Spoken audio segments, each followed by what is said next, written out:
Women of Color is a registered student organization on the University of Illinois campus. The goal is to educate, uplift, and unite minority women at the university and in the community. This weekend they held their 21st annual Women of Color Conference at the Illini Union. I too attended the conference. As I glanced across the many colorful faces in the room, I wondered, what does it really mean to be a woman of color? So I'm thinking strong. I think without trying to be, like, our lives are very poetic. Most of all, I think it means like breaking down those stereotypes and those barriers that society has of women of color. Well, how do women of color define themselves personally? Independent, determined, and a black sister. I define myself as a strong woman, period. I feel like us as women of color, we go through a lot. Women, period, we go through a lot. Their answers seemed to reflect ones that any woman could claim. I wasn't getting any closer to my answer, so I decided to look to the history of African American women. The biggest distinction between black women and any other woman in the United States is their relationships to slavery. During this time, the lives of African Americans were disposable and replaceable. Black women were raped, beaten, and murdered. They were made into breeders for plantations, creating an even bigger labor force. They were a commodity that not only generated revenue through their children, but also through their own services.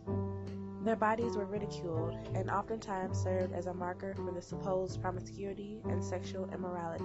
With all this in mind, I wondered how the historical framework of black women helps to define who they are in society. The ones I probably conceptualize as stereotypical the most would be the Mamie, Jezebel, Sapphire, Superwoman. The Mamie is the black woman that is sort of asexual, considered a nurturer, her mother all the way back from slavery time. The Jezebel, which is the hypersexual black woman that you'll see a lot today in like music videos.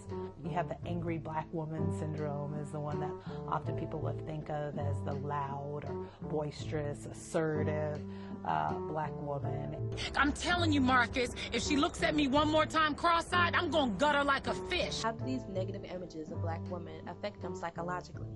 How does it affect their self-esteem? I think that what happens over time is as you're trying to identify as a black woman, if there is a lack of range of diversity within those identities, then it may be more difficult to find an identity that you relate to. And if the images are overwhelmingly negative, then that is almost like erodes on a person's self-esteem. How is it possible then for black women to embrace and love who they are?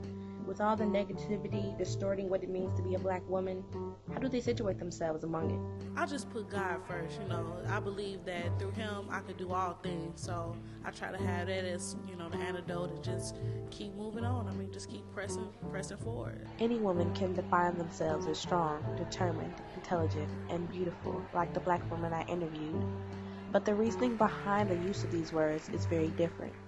It's very real. At the opening ceremonies at the Women of Color Conference, a group called Omnimove danced to a song by Nina Simone.